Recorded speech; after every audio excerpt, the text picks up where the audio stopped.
Listen to this audiobook, The Rise of the Celestial Emperor and His Seven Brides, only on the AS Novel Boy YouTube channel. Let's continue. न केवल सिकंदर बल्कि यह सुनकर सभी सैनिक गहरे सदमे में आ गए। महाराज, पूरे सम्मान के साथ, आप मेरे बिना अगली लड़ाई जीतने की योजना कैसे बना रहे हैं?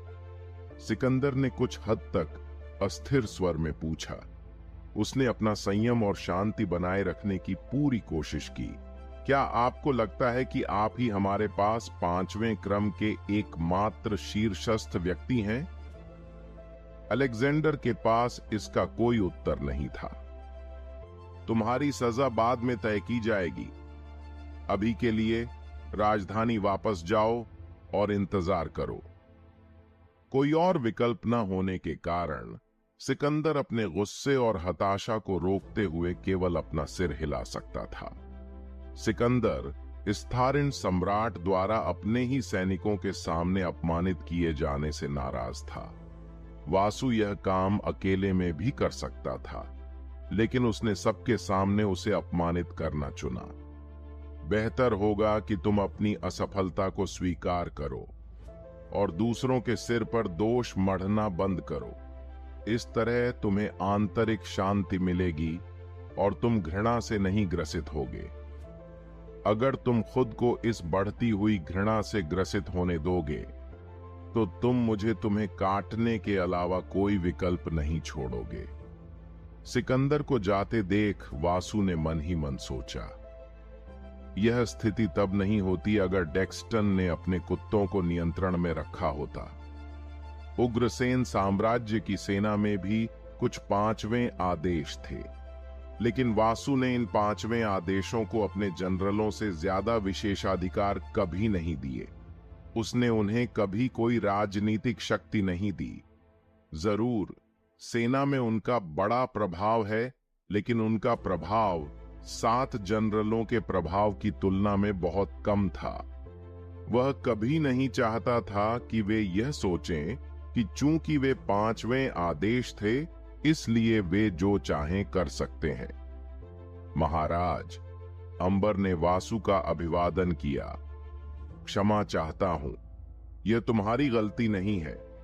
एक बार ग्रीनवुड वापस आ जाए तो उससे कहो कि वह मुझसे मिले। वासु पक्षपाती नहीं हो सकता और केवल अलेक्जेंडर को दंडित नहीं कर सकता। यह कुछ हद तक ग्रीनवुड की भी गलती थी। अगर उसने केवल अलेक्जेंडर को दंडित किया और ग्रीनवुड को बिना किसी सजा के छोड़ दिया तो इको डोमिनियन सम्राट और अन्य लोग सोचेंगे कि वासु पक्षपाती है और जानबूझकर इको डोमिनियन साम्राज्य को निशाना बना रहा है। यह उनके गठबंधन में दरार की शुरुआत को चिह्नित करेगा, जिसे वह युद्ध के बीच में नहीं देखना चाहता था। यह सुनकर मुदित को पता चल गया कि ग्रीनवुड को धोखा दिया गया है। सौभाग्य से उसने यह जूस न पीने का फैसला किया था और अलेक्जेंडर के टेंट से जल्दी निकल गई थी। मुदित, किसी को स्थारिन सैनिकों के शवों को इकट्ठा करके स्थारिन साम्राज्य में वापस भेज दो। हम उन्हें उचित अंतिम संस्कार देंगे और वह सम्मान देंगे जिसके वे हकदार हैं। यह कम से कम वह था जो वह शहीद सैनिकों के लिए कर सकता था। समझा? यह देखकर कि तीसरा युद्ध क्षेत्र पहले ही समाप्त हो चुका है, वासु चौथे युद्ध क्षेत्र में टेलीपोर्ट हो गया। जबकि वासु एक युद्ध क्षेत्र से दूसरे युद्ध क्षेत्र में जा रहा था और पूरा ऑरेकल एलायंस अराजकता में था।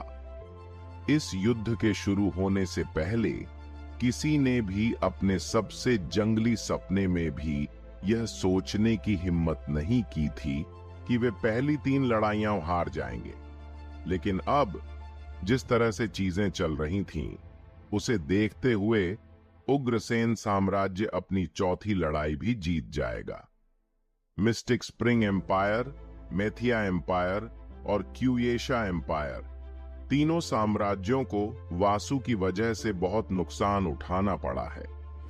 खास तौर पर मैथिया एम्पायर को, जिसने अपनी पूरी सेना खो दी थी और चौथा राजकुमार भी वासु के हाथों मारा गया था। इसके ज्यादातर सैनिक युद्धबंदी के तौर पर पकड़े गए थे। उसी समय एक और समस्या उत्पन्न हुई। Mistake spring empire, mathiya empire और क्यूएशा एम्पायर के युद्ध हारने की खबर जंगल की आग की तरह सभी दिशाओं में फैल गई। यह खबर जल्दी ही उत्तर पश्चिमी क्षेत्र के सभी शक्तिशाली शहरों में फैल गई। हर बड़े शहर में यह खबर वर्तमान में एक बहुत ही गर्म विषय बन गई थी। ऐसा लग रहा था जैसे कोई जानबूझकर यह खबर फैला रहा हो। दृश्य परिवर्तन। तो क्या हुआ? उसकी ठंडी और निर्दयी आंखों को देखकर स्मिथ ने अपना सिर नीचे किया और जमीन की ओर देखा। स्मिथ रजत द्वारा क्यूएशा साम्राज्य को उनकी लड़ाई जीतने में मदद करने के लिए भेजा गया मध्य 5वें क्रम का साधक था, लेकिन किसी कारण से उसका आदमी कायरों की तरह युद्ध के मैदान से भाग गया। स्मिथ सीधे ऑस्ट्रेंस लौट आया था, जो इकोनेक्सस साम्राज्य की राजधानी थी। जैसे ही वह लौटा, उसे इकोनेक्सस साम्राज्य के साथ बैठक के लिए ले जाया गया। अब तक शहर में लगभग सभी लोग सो चुके थे। सम्राट और इकोनेक्सस सम्राट महल में सभी लोग अभी भी जाग रहे थे। रजत ने शाही महल में यह नियम बना रखा था कि शाही महल में रहने वाले किसी भी नौकर या नौकरानी को रजत से पहले सोने की अनुमति नहीं है। इसका मतलब था, अगर रजत कई दिनों तक जागता रहा तो सभी नौकरों और नौकरानियों को भी जागते रहना होगा। कोई भी वास्तव में नहीं जानता कि इस तरह के अजीब कानून के अस्तित्व में आने का कारण क्या है, लेकिन कानून तो कानून है, और ऐसे कानून को तोड़ने की सजा मौत थी। और यही कारण है कि कोई भी नौकर या नौकरानी शाही महल के अंदर काम करते समय अपनी आंखें बंद करने की हिम्मत नहीं कर सकता था। यही कारण है कि शाही महल में काम करने वाले ज्यादातर नौकर और नौकरानियां शाही महल के अंदर नहीं रहते थे। इसके बजाय वे अपने परिवारों के साथ राजधानी में रहते थे। स्मिथ का पूरा शरीर गहरे डर से कांप उठा। वह रजत की ओर देखने की हिम्मत नहीं कर पाया, जो अपने सिंहासन पर बैठा था। इसके बजाय वह अपने पैरों को घूरता रहा और बार बार अपने दिल में प्रार्थना करता रहा कि वह अपनी विफलता के लिए रजत द्वारा मारा न जाए। हम जादुई तोपों का उपयोग करके दुश्मन पर एक आश्चर्यजनक हमला करने में कामयाब रहे। पहले तो सब कुछ हमारे पक्ष में लग रहा था, लेकिन कुछ मिनट बाद सब कुछ पूरी तरह बदल गया। क्या हुआ? क्या दुश्मन कमांडर ने उल्कापिंड को बुलाकर तुम लोगों पर फेंका? या दुश्मन कमांडर ने अचानक 600 मीटर का कंकाल अवतार बनाया और उससे तुम लोगों पर हमला किया? रजत ने व्यंग्यात्मक लहजे में पूछा। उसके लहजे से लग रहा था कि वह वाकई गुस्से में था। नहीं, ऐसा कुछ नहीं हुआ। दुश्मन के उप कमांडर ने अचानक एक अनोखे आकार की तोप निकाली। मुझे नहीं पता कि इस तोप का नाम क्या है, लेकिन इसे फायर करने में लगभग 30 सेकंड लगते हैं। मैजिक तोप के गोले दागने के बजाय यह सूर्य के प्रकाश की तरह दिखने वाली एक शक्तिशाली सुनहरी किरण को फायर करती है। यह तोप इतनी शक्तिशाली है कि यह एक नौसिखिए 5वें क्रम के जादूगर को मार सकती है। यह एक ही वार में हमारे लगभग 1 लाख सैनिकों को मार सकती थी। यह सुनकर रजत लगभग अपने सिंहासन से गिर पड़ा। अचानक उसे लगा कि उसके शरीर में ताकत खत्म हो गई है, जिससे उसका पूरा दिल डर से भर गया। 1 लाख सैनिकों को मार गिराने में सक्षम तोप की कल्पना मात्र से ही उसका दिल कांप उठा। वह किस प्रकार की तोप थी? रजत ने गहराई से सोचते हुए अपना माथा रगड़ा। कुछ मिनट तक गहराई से सोचने के बाद रजत स्मिथ की ओर मुड़ा। मुझे इस तोप के बारे में और बताओ कि यह कैसी दिखती थी। तोप में पहिए नहीं थे। तोप की नली सामान्य तोपों की तुलना में दोगुनी बड़ी थी।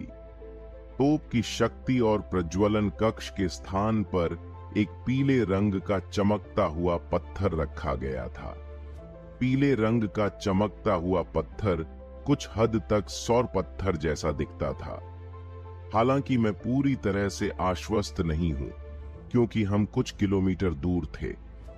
अपनी बढ़ी हुई इंद्रियों के साथ भी मैं उस दूरी से कितनी बारीकियां देख सकता हूं, इसकी एक सीमा है। यह सुनकर रजत एक बार फिर चुप हो गया। तो यह कैनन ही है जो किसी तरह सौर क्रिस्टल के अंदर प्रकाश ऊर्जा को इकट्ठा कर सकता है और किरण जैसे हमले में बदल सकता है। अनुसंधान में वर्षों के समय और अनगिनत संसाधनों के बाद भी ऑरेकल एलायंस कभी भी इतना शक्तिशाली कुछ बनाने में सक्षम नहीं था। फिर भी हाल ही में गठित एक साम्राज्य ऐसा करने में सक्षम था। कितना दयनीय। मुझे ऐसा लग रहा है जैसे मैंने बिना किसी कारण के अपना समय और अपने लाखों सोने के सिक्के बर्बाद कर दिए हैं। मैं ऐसे हथियार से कैसे निपटूं? सिर्फ एक तोप से 4 लाख सैनिक और 5वें क्रम के एक नौसिखिए को मारा जा सकता है। अगर दुश्मन 100 या 1000 तोप लेकर आए तो क्या होगा? बस यही सोचते हुए रजत को लगा कि उसका पूरा शरीर डर से कांप रहा है। तो क्या मुझे बस आत्मसमर्पण कर देना चाहिए और इस युद्ध को समाप्त कर देना चाहिए? अगर मैं इस बिंदु पर आत्मसमर्पण कर देता हूं, भले ही ऑरेकल एलायंस को मुआवजा देना पड़े, फिर भी मैं अपनी शक्ति और स्थिति बनाए रख सकता हूं। जैसे ही उसने ये शब्द सोचे, उसने जल्दी से अपना सिर हिला दिया। रजत वहां रुकना नहीं चाहता था। सारी उम्मीदें खत्म नहीं हुई थीं। ऐसा लग सकता है कि दुश्मन को बढ़त हासिल है। रजत के पास कुछ गुप्त हथियार भी थे। रजत को इस बात की चिंता थी कि ऐसे हथियारों का बड़े पैमाने पर उत्पादन हो रहा है और उनका इस्तेमाल उसके गठबंधन के खिलाफ हो रहा है। अगर उसे इस बात की जानकारी होती तो वह इस युद्ध को टाल देता और पहले कुछ समय लेकर कुछ ऐसा तैयार करता जो दुश्मन की तोपों का मुकाबला कर सके।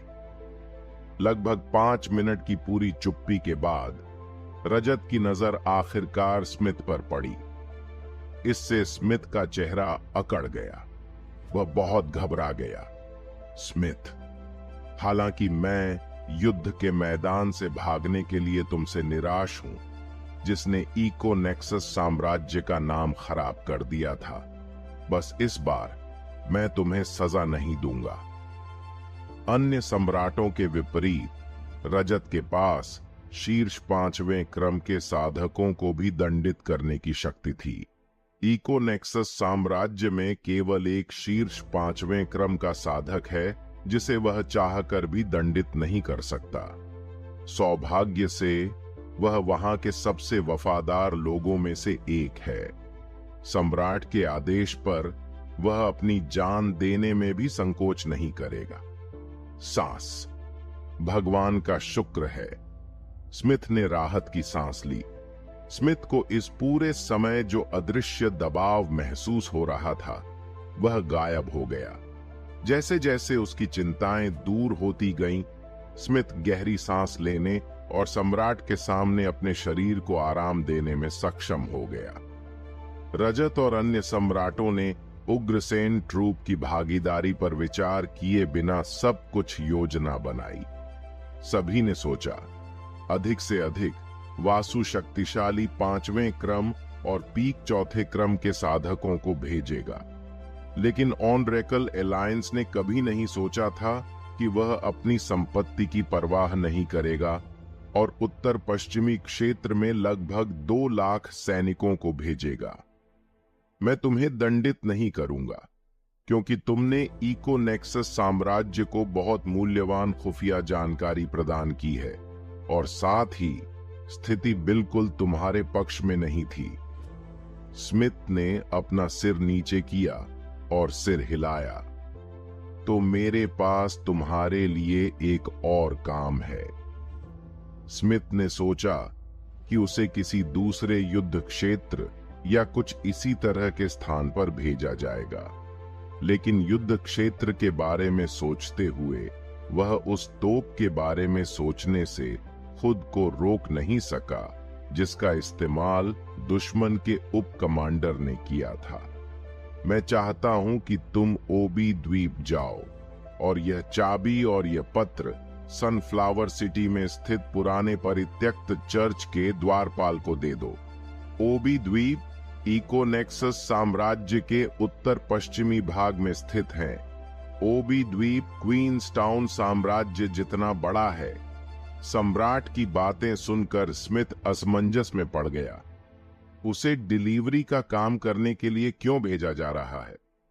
ये काम तो आम सैनिकों या नौकरों का होना चाहिए, लेकिन यह जानते हुए कि उसने सम्राट को नाराज कर दिया है और अगर उसने कोई आपत्ति जताई तो वह फिर से नाराज हो जाएगा, उसने चुपचाप आदेश स्वीकार कर लिया। सम्राट ने स्मिथ के हाथ में एक हरी पुरानी चाबी और एक पत्र थमा दिया। हरी चाबी को पकड़ते हुए स्मिथ को उसमें शैतानी ऊर्जा का एक छोटा सा अंश महसूस हुआ। एक बार जब आप यह पत्र और चाबी द्वारपाल को दे देंगे तो वह आपको सब कुछ समझा देगा। मैं उम्मीद करता हूं कि आप 24 घंटे के भीतर वापस आ जाएंगे। समझ गया। स्मिथ ने सम्राट को प्रणाम किया और फिर सिंहासन कक्ष से बाहर चला गया। स्मिथ के सिंहासन कक्ष से बाहर निकलने के बाद रजत मुस्कुराने लगा। स्मिथ को बिल्कुल भी अंदाजा नहीं था कि वह इस दुनिया पर क्या करने जा रहा है। अगर स्मिथ को इसके बारे में पता होता तो वह वहां नहीं जाता। इको डोमिनियन साम्राज्य की पश्चिमी सीमाओं पर चौथी लड़ाई अभी भी लड़ी जानी है। इकोनेक्सस साम्राज्य के सैनिकों ने सीमा पार नहीं की। उन्होंने इको डोमिनियन साम्राज्य में कदम नहीं रखा। क्या हो रहा है? जनरल जोश ने पूछा। पश्चिमी मोर्चों पर दयानंद को कमांडर की भूमिका सौंपी गई, जबकि जोश को उप कमांडर की भूमिका दी गई। दयानंद के नियंत्रण में 10 लाख सैनिक थे। 1,05,00,000 सैनिकों में स्तारिन सैनिक भी शामिल थे। लगभग 2 लाख उग्रसेन सैनिक दयानंद के प्रथम डिवीजन से थे और तीरंदाज थे। 2 लाख तीरंदाजों में से अधिकांश डार्क एल्व्स थे। अन्य प्रकार के एल्व्स के विपरीत, जो ज्यादातर सेलेस्टियल टेरेन में पाए जा सकते हैं, डार्क एल्व्स इस दुनिया के सभी महाद्वीपों पर पाए जा सकते हैं। ऐसा इसलिए है क्योंकि अन्य एल्वेन प्रजातियों द्वारा सभी डार्क एल्व्स के खिलाफ एक तरह का नस्लवाद है। इसके अलावा अन्य एल्व्स के विपरीत, जो जंगल में और प्रकृति के साथ रहना पसंद करते हैं, डार्क एल्व्स खुद को बहुत जल्दी समायोजित कर सकते हैं और बिना किसी शारीरिक या मानसिक समस्या के मनुष्यों और अन्य जातियों के साथ रह सकते हैं। जैसे जैसे उग्रसेन साम्राज्य बढ़ता गया, ध्रुव आइल महाद्वीप में रहने वाले अधिक से अधिक डार्क एल्व्स दयानंद के डिवीजन के तहत सेना में शामिल हो गए।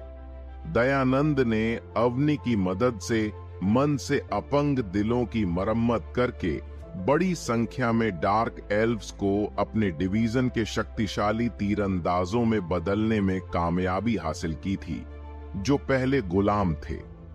दूसरी ओर जोश की टुकड़ी में ज्यादातर जानवर जाति के लोग थे।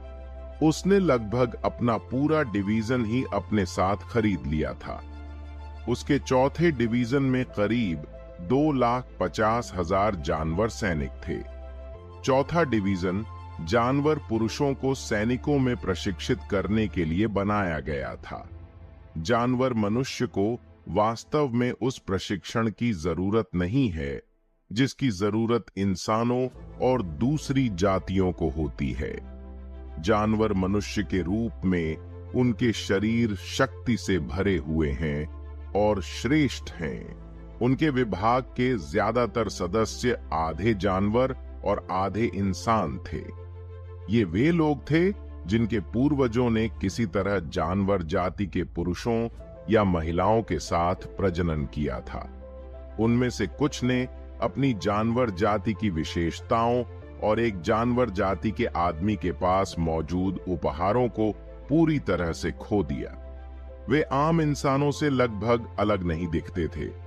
चूंकि उनके माता पिता ज्यादातर इंसानों के साथ प्रजनन करते थे, इसलिए उनके सिस्टम में जानवर जाति का जीन लगभग गायब हो गया, जिसने समय के साथ उनके सिस्टम से जानवर जाति के जीन को खत्म कर दिया। जबकि उनमें से कुछ ने अपनी जानवर जाति के गुणों को बरकरार रखा, लेकिन अपनी पूंछ या मूंछ जैसी जानवर जाति की विशेषताओं को खो दिया।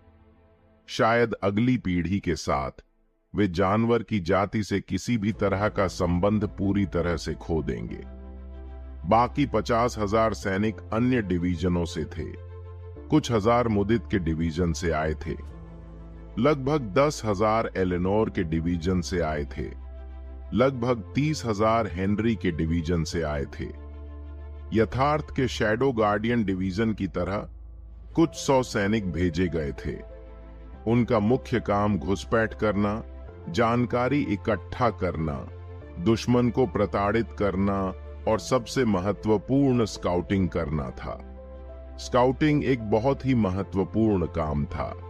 स्काउटिंग के बिना यह जानने का कोई तरीका नहीं है कि दुश्मन कहां से उन पर हमला करने वाला है या दुश्मन का स्थान क्या है।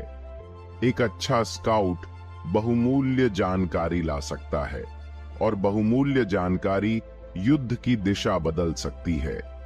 चूंकि इको डोमिनियन साम्राज्य की सीमाएं पश्चिम में स्थित अपने सबसे बड़े शत्रु और प्रतिद्वंद्वी के साथ मिलती थीं, इसलिए सम्राट हमेशा निकटवर्ती शहरों में लगभग 5 लाख सैनिकों को रखता था, जिन्हें इको नेक्सस साम्राज्य के आक्रमण की स्थिति में किसी भी समय तैनात किया जा सकता था। इको नेक्सस साम्राज्य अक्सर अपनी सीमाओं के पास सैन्य अभ्यास करता था। कई बार तो दुश्मन सेना उनके साम्राज्य में घुस भी जाती थी। हालांकि सेना कभी भी सीमा से 1 किलोमीटर दूर नहीं जाती थी, फिर भी इसने डैक्स्टन को सतर्क रखा। एक समय तो डैक्स्टन लंबी पश्चिमी सीमाओं पर एक विशाल दीवार बनाने के बारे में भी सोच रहा था। विशाल दीवार समुद्र तट से शुरू होकर ग्लोटो पर्वत श्रृंखला के पास समाप्त होगी, जो पश्चिम में इको नेक्सस साम्राज्य की सीमाओं तक फैली हुई थी। हालांकि यह योजना केवल एक विचार बनकर रह गई, क्योंकि डैक्स्टन के प्रधानमंत्री ने गणना की कि इस तरह की महत्वाकांक्षी परियोजना को पूरा करने के लिए लगभग 10 बिलियन सोने के सिक्कों की आवश्यकता होगी। एक अनुमान के अनुसार इस परियोजना को पूरा करने में 40 साल से ज्यादा का समय लगेगा। इन दो कारकों ने डैक्स्टन को इस विचार को छोड़ने पर मजबूर कर दिया। 10 बिलियन शाही सोने के सिक्के इको डोमिनियन साम्राज्य के लिए भी छोटी राशि नहीं थी। इतनी बड़ी मात्रा में धन निकालने से साम्राज्य कर्ज के जाल में फंस जाएगा, जिससे वे कभी नहीं निकल पाएंगे। उनकी राय में दीवार पर इतनी बड़ी धनराशि खर्च करने के बजाय भले ही वह उस राशि का लगभग 10% अपने साम्राज्य की सेना पर खर्च करे, परिणाम कहीं बेहतर और तेज होंगे। इस प्रकार डैक्स्टन ने सैन्य बजट बढ़ा दिया। जोश और दयानंद के साथ स्थारीण सैनिक सीमावर्ती शहरों में से एक के पास टेलीपोर्ट हो गए थे। उन्हें दुश्मन के हमले का इंतजार करते हुए कुछ घंटे हो गए थे। इन आखिरी कुछ घंटों में मिस्टिक स्प्रिंग एम्पायर मेथिया एम्पायर और क्यूएशा एम्पायर के अपनी लड़ाई हारने की खबर उनके कानों तक पहुंच गई थी। सकारात्मक खबर ने 1 मिलियन सैनिकों का मनोबल बढ़ाया। रिपोर्टिंग, सर, दुश्मन ने मार्च करना बंद कर दिया है। क्या? जोश ने स्काउट को बीच में टोकते हुए कहा, जो छाया संरक्षकों में से एक था। दयानंद ने जोश को चुपचाप ठंडी निगाह से देखा और स्काउट की ओर देखने से पहले तुरंत अपना मुंह बंद कर लिया। तुम जारी रखो। दुश्मन अपनी सीमाओं पर रुक गए। उन्हें अभी इको डोमिनियन साम्राज्य पर कदम रखना है। यह सुनकर दयानंद और जोश ने एक दूसरे की ओर देखा। आपकी कड़ी मेहनत के लिए धन्यवाद। अब आप जा सकते हैं। दयानंद की बातें सुनकर स्काउट ने सिर हिलाया। दोनों जनरलों के सामने सिर झुकाने के बाद वह जल्दी से तंबू से बाहर निकल गया। फिलहाल सभी सैनिक अपने टेंटों में आराम कर रहे हैं या अपना पेट भर रहे हैं, ताकि युद्ध शुरू होने पर सभी अपनी 100% क्षमता पर हों। तुम क्या सोचते हो? जोश ने पूछा। जोश सोचने में उतना अच्छा नहीं था। शेर आदमी होने के नाते वह अपने दिमाग का इस्तेमाल करने की तुलना में अपनी महान तलवार को घुमाने में अधिक बेहतर था। यह सोचने वाली चीजें और सब कुछ दयानंद के लिए छोड़ दिया गया था। यही कारण है कि दयानंद कमांडर बन गया। मुझे लगता है कि रजत ने उन्हें रुकने का आदेश दिया है। आपको क्या लगता है कि वह ऐसा क्यों करेगा? जोश ने बिना सोचे पूछा। दयानंद कुछ सेकंड तक चुपचाप जोश को देखता रहा। उसने जोश को बड़ी निराशा से देखा। इससे जोश नाराज हो गया। शेर जानवर होने के कारण जोश गर्म खून का था। उसे भड़काना बहुत आसान था। अब उस नजर का क्या मतलब है? शायद दूसरों को यह पता न हो, लेकिन इस्तारिन के सभी सैनिक जानते थे कि 1 डिवीजन और 4 डिवीजन के बीच प्रतिद्वंद्विता थी। जोश का डिवीजन ज्यादातर जानवरों या आधे जानवरों से बना है जो मांस और शराब खाना पसंद करते हैं। दूसरी ओर ज्यादातर डार्क एल्व्स से बना है जो सब्जियां खाना पसंद करते हैं। दयानंद के डिवीजन के सदस्य ज्यादातर शांत और संयमित हैं। न तो कल्पित बौने और न ही जानवर एक दूसरे के साथ मिलजुल कर रहते हैं। और जोश और दयानंद के बीच अक्सर होने वाली गर्मागर्म बहस या वाद विवाद ने मामले को इस हद तक पहुंचा दिया था कि डिवीजन के सदस्य एक दूसरे के प्रतिद्वंद्वी बन गए थे। मैं तुमसे निराश हूं। अगर तुम इतना मांस और शराब खाना बंद कर दोगे तो तुम्हारा सड़ा हुआ दिमाग फिर से काम करना शुरू कर देगा। यथार्थ ने अपना सिर हिलाते हुए और जोश को दयनीय नजर से देखते हुए जवाब दिया। इससे जोश को ऐसा लगा जैसे दयानंद उसे नीची निगाह से देख रहा है। जोश दयानंद के बगल वाली कुर्सी पर बैठ गया और अपनी छाती पर हाथ रखते हुए सूंघने लगा। हम मांस और शराब खाना उन बेस्वाद हरी पत्तियों से 100 गुना बेहतर है जिन्हें तुम हर बार खाते हो। यही कारण है कि मैं तुमसे इतना ज्यादा ताकतवर हूं। दयानंद खाली कुर्सी पर बैठ गया और फिर अपनी आंखें बंद कर लीं और जोश को शांति से जवाब दिया। स्वाद के बारे में बात मत करो। जब तुम सिर्फ मांस और शराब खाते हो और इसके अलावा तुम मुझसे ज्यादा ताकतवर नहीं हो। पिछली बार जब हम लड़े थे तो मैं तुम्हें एक निष्पक्ष लड़ाई में हराने में कामयाब रहा था। 1 हफ्ते पहले दयानंद के साथ हुई लड़ाई को याद करते हुए जोश को लगा कि उसका गुस्सा बढ़ रहा है। हालांकि जोश के शब्दों का दयानंद पर कोई असर नहीं हुआ। दयानंद के सारे शब्द जोश को चुभ गए। वह शांत नहीं रह पा रहा था।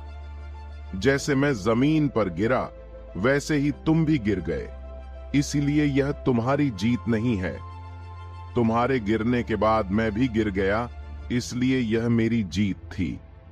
अगर तुम आश्वस्त नहीं हो तो इस युद्ध के बाद हम फिर से लड़ सकते हैं। यह सुनकर जोश ने अपनी तलवार निकालने से पहले मुस्कुराया। युद्ध के अंत तक क्यों इंतजार करें जब हम अभी लड़ सकते हैं? या फिर तुम मुझसे डरते हो? दयानंद ने भी अपना धनुष निकाला और जोश की ओर देखा। किसने कहा कि मैं डर गया हूं? चलो अब लड़ते हैं। तंबू में गर्मी अपनी चरम सीमा पर पहुंच गई थी जब कोई बिना उनकी अनुमति के तंबू में घुस गया। जोश और दयानंद, मुझे कितनी बार तुम दोनों से कहना पड़ेगा कि बहस करना बंद करो, इसमें कोई मतलब नहीं है।